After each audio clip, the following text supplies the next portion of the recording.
time out to come and talk with us. We're really looking forward to hearing what you have to say. So Ernie Petagora was born and raised in Hayward, California. Woohoo, right? Right. He attended Mount Eden High School, and after graduating at the age of 18, he joined the military, where he became a member of the United States Army Military Police Corps. He was sent to Vietnam and assigned to the MAC V5 Special Operations Group and served in the Brownwater Navy on a swift boat stationed at Antoy. Later, he was assigned to the prisoner of war camps and worked as part of the Joint Interrogation Facility known as JIF, not like the peanut butter. Ernie served 3 tours of duty in Vietnam and then transferred to the Army Reserves, where he eventually became a senior instructor at the U.S. Military Police Academy. And to his great surprise, at the age of 44, he was once again called to active duty in support of Operation Desert Storm and spent almost a year in Iraq. So thank you for that. After 28 years of service and attaining the rank of Sergeant Major, he retired from the U.S. Army. In addition to his military career, Ernie was a law enforcement officer in his civilian life. He's a retired San Mateo County Sheriff's Deputy and a retired Inspector Acting Commander for the Department of Homeland Security, the National Protection Bureau, and the Federal Protection Bureau. His law enforcement experience includes a wide variety of assignments, such as the protection of federal facilities and employees, and emergency response to national events such as the aftermath of Hurricane Katrina. He enjoyed serving as part of an advanced security team whose mission was to protect high-ranking government officials at high-profile events, and some of his assignments were protection details at 2 presidential inaugurations, protection services for the Vice President, and special services for select Supreme Court justices. Ernie is especially proud of attending the Federal Law Enforcement Training Center located in Glencoe, Georgia, where he was elected class president and received the Physical Fitness Award from his class. He continues to stay active and is the commander of the Veterans of Foreign Wars Post 75 in Danville. Ernie also volunteers as a guest speaker at the San Ramon Valley High School history classes. He resides in Danville along with his wife of 26 years and their 3 teenagers, all of who are students at San Ramon Valley High, and he looks forward to attending next season's football games. Go Wolves. Ernie?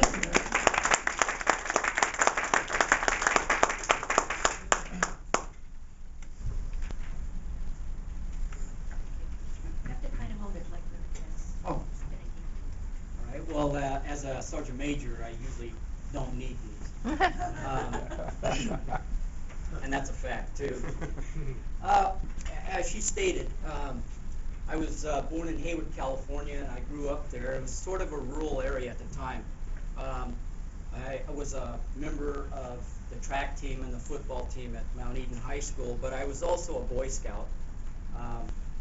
And at that time, most of the guys, when you got into high school, you kind of left the Boy Scouts, but I stayed and I attained a rank of a star, which is just below Eagle. And that actually led me into the military. And when I got into the military, they were questioning a bunch of us recruits, and they asked me if I'd ever been a leader, and I said no. And they go, well, then how come you know all this stuff that most of the guys in your place wouldn't even know? And I said, well, I think I learned that in the Boy Scouts. I learned how to make a fire, and I can read a compass, and I can do a lot of this stuff. And they say, great, you are now in charge of the platoon. I go, in charge of the what?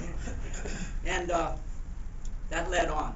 I went into the Military Police Academy after basic training at Fort Ord, and there I got into intelligence, which led me to go in to become a ranger with a SOG team. And I went there and I was at airborne school and all that. The best thing, though, was that I never had to jump out of a plane after basic training, out of the planes. Basically, they sent me in, and we were standing in line, and they said, if you're 5'7" and below, you need to step forward because we need people. So I just stayed right where I was at, because at that time I thought,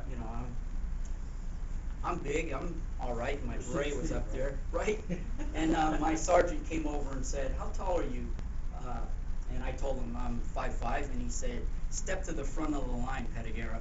So I went up there, and I found out that I was going to be in a new unit with MAC 5, and we were an intelligence unit, and what we were there for was to go in to observe the Vietnamese culture, the people, and to find out their little intricacies about how they hide stuff in the tunnels, in their homes, and places like that, which was a great deal for us because we learned that they had a lot of tunnel systems, and guys my size were able to get down in there and crawl around in the tunnels and find out what they had down there.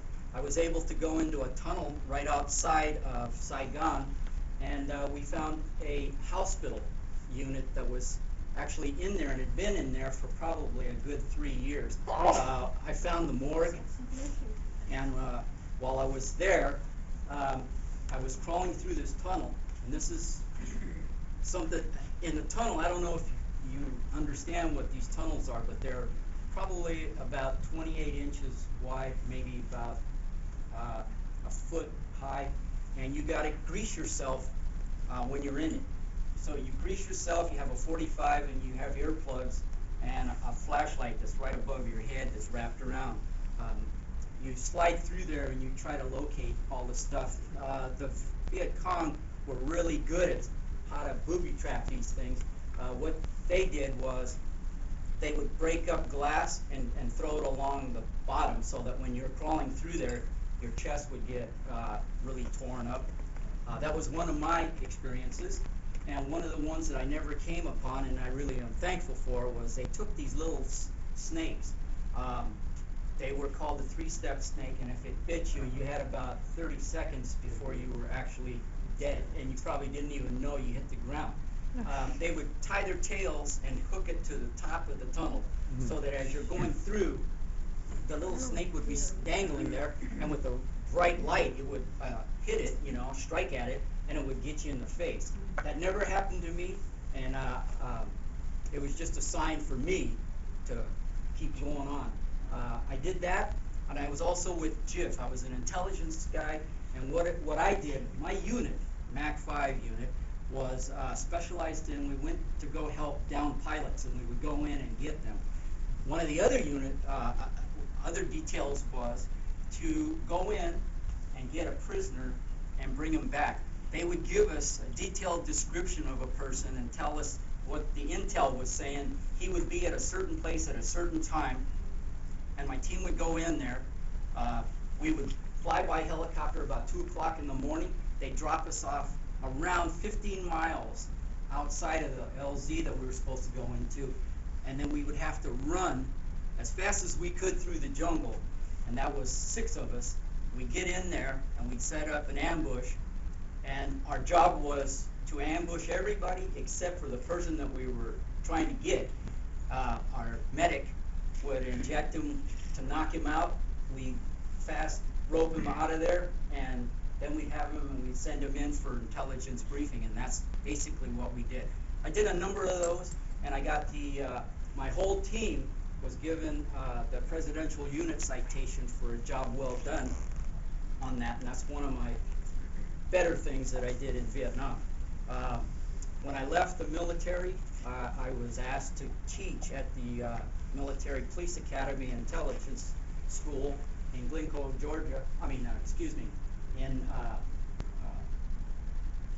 Missouri at Fort Lindenwood, and I went there and I became a senior instructor, and then because of my rank, I became the dean of faculty, so I was able to do that.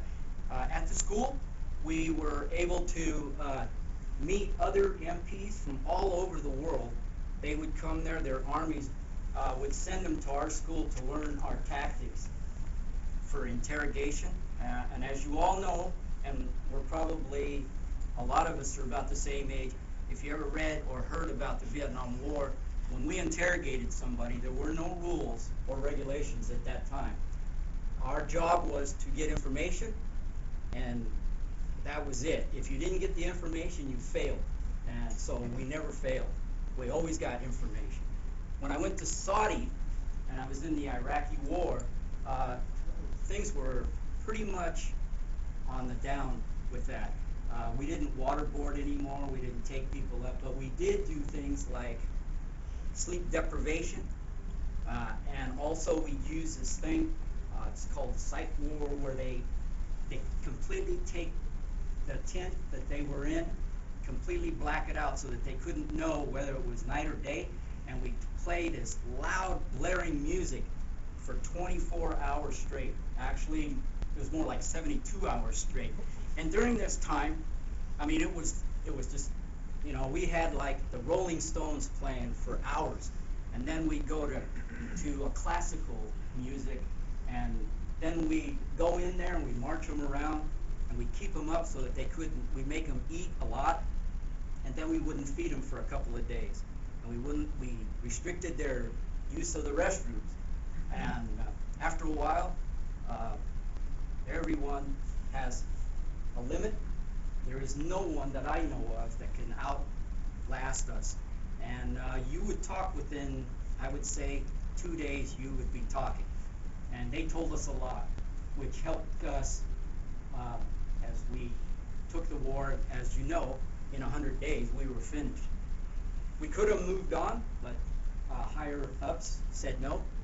So then I was sent home. I retired after 28 years, and Homeland Security, I was a deputy sheriff at that time, and Homeland Security came to me and asked me if I would consider coming to work for them as an instructor, try to help the program get off its feet, and which I did, and I really enjoyed it. It was phenomenal.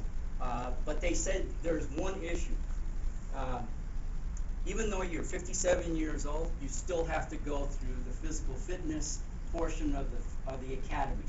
So I went to Glencoe, Georgia, and I did what I had to do. And out of 8,000 students that were there, I graduated #1 in physical fitness. And it was wow. While I was there, and I tell my son this because my name is on this thing called the wall. And when you go to the academy, there are a number of names on the wall. And if you ever go to Glencoe, Georgia for anything, you will go to that wall because everyone has to go through it.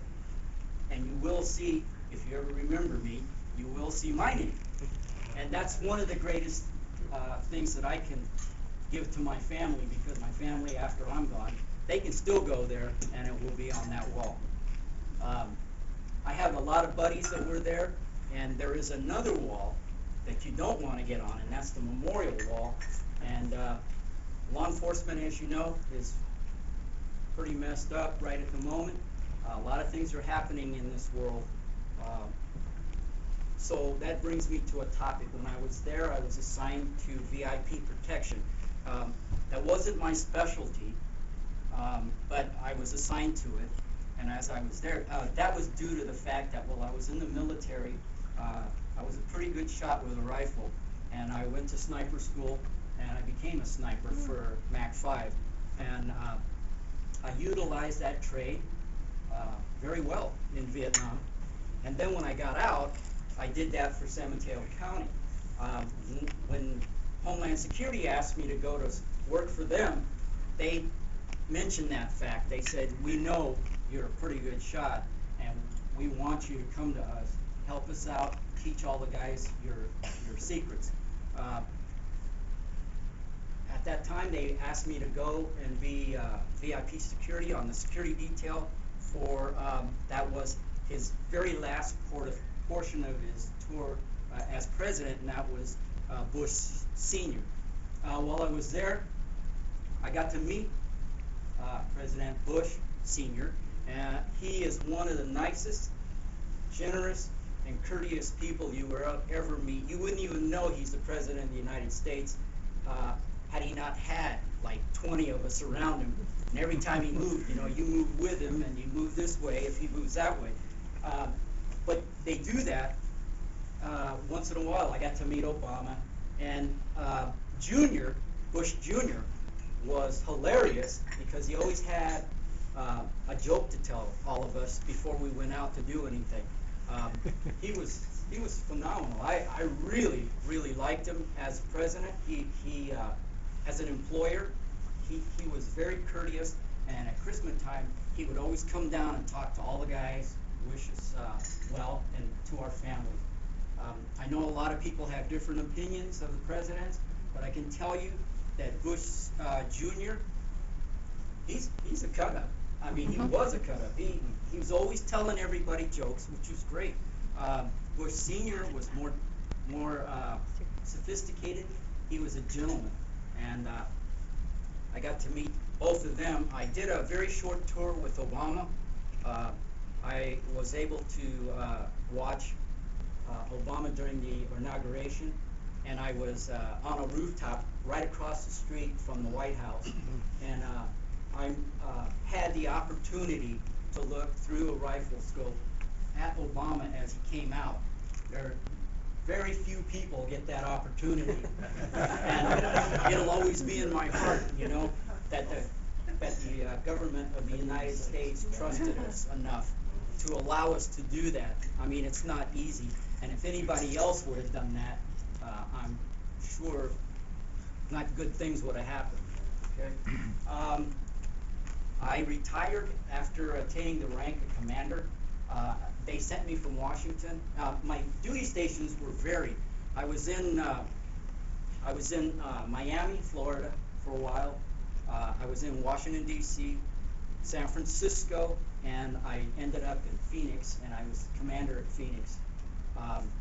Really liked it, enjoyed it, and I tell everyone that if you're looking for a job, federal law enforcement is the way to go.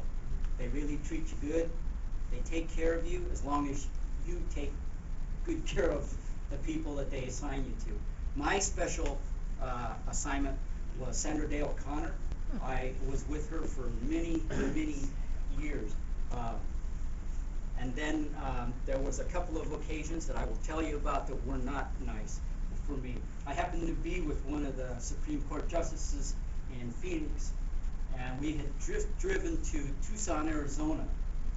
And I get this call on our radio because I was just probably less than 5 minutes away, and they told me that there had been a shooting at the Safeway store, which is on a corner boulevard from where I was at, and they said that the gunman was still active, and they needed us to get over there immediately. So we got there, and they said they said that it was one of the Supreme Court justices that had gone down. You know, my heart stopped, and I was not really. Your only thing is to get there as fast as possible and render the situation, you know, get it taken care of and ended. When I got there, I found out that the justice was a Supreme Court justice of Arizona and not of the United States. I still was troubled by that, but then I found out that there was a congresswoman who had been shot in the head, and we all know it was Congresswoman Gifford. I was one of the first to render, when I got on the scene and I got in my car and I first went to trying to find out where the justice was, they had told me that they had taken care of him, he was out, but as I looked around, I saw this little girl laying in a pool of blood there. We go over there, and it was the little girl that was visiting. She happened to like Congresswoman Gifford, and she wanted to get her autograph. So she was in close when the shooting started, and she happened to be there. I took a coat and we placed it over her, and we took care of the matter. Consequently, they took us because we were federal officers, and they said, hey, we're going to give you this guy because we don't want him. And he's crazy. So we ended up putting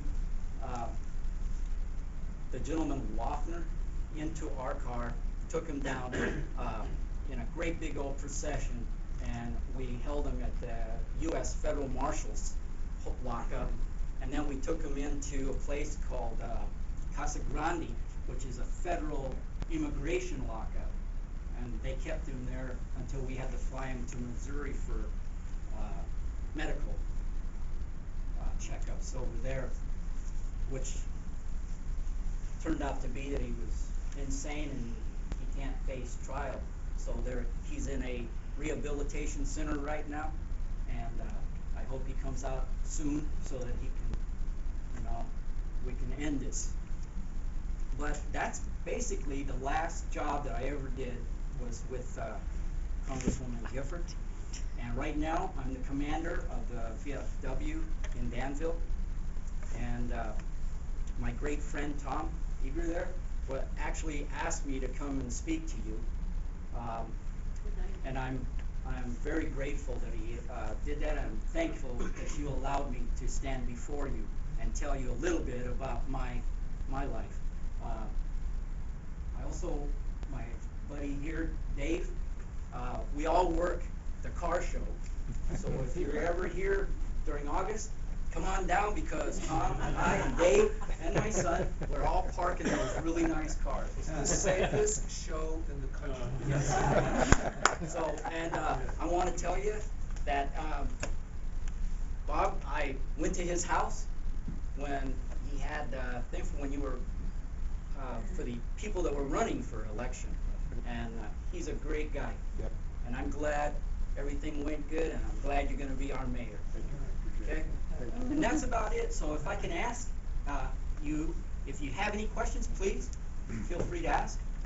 Yes, sir. Ernie, can you share with the group briefly what the Ring of 6 Feet is about? Yes. Well, I'm not violating any regulations, but the fact is, when you're guarding the President of the United States, even though you don't notice it, and maybe you do, but you'll see guys around him. There's a circle, a magic circle, and it's a 6-foot ring.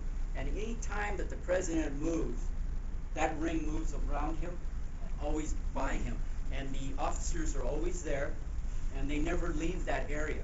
But if for any reason, and this is the reason I was there, for any reason, if somebody was to come from outside into that circle, our job would be to eliminate that person as fast as possible without endangering the life of the President or the Vice President or the Supreme Court Justice.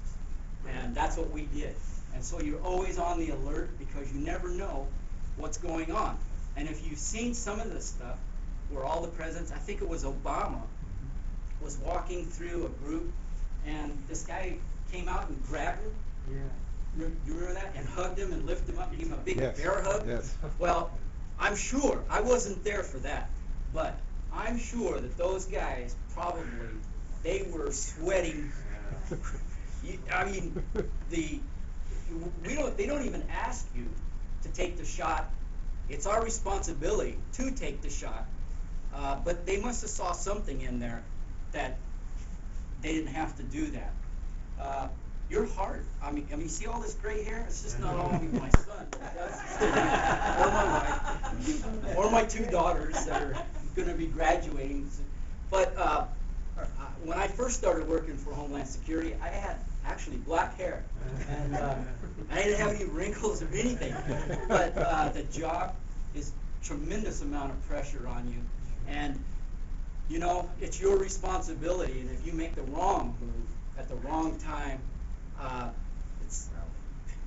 don't want to even, I mean, I know guys that we talk a lot. You've seen the things when the Secret Service protecting the President went to Chile, and I can understand. I mean, most people go, oh man, what are those guys thinking when they do stuff like that? But they're so much under pressure that they release, you got to go do something. And actually, I've been to that place on an occasion. I didn't get caught because I mean, I didn't do any of that stuff. Yeah, I tie one on every so often, but you got to make sure that you're not working early in the morning or doing anything like that. You know what you're supposed to do, and we have a code. You know, everybody takes care of everybody and watches your back, but we're human. Everybody's human, and everybody makes mistakes, and these guys made it, and they paid for it. by losing their jobs. Working for the federal government is a whole different story. You know, it's a lot of honor. It's a great honor to have that responsibility, but the responsibility is very, very weighted. So, Thank you. any other questions? Thank you very much. Thank you very much for coming. It's a wonderful story. And hopefully we'll see you again in another. Oh, year. yeah, absolutely. Can I have a picture with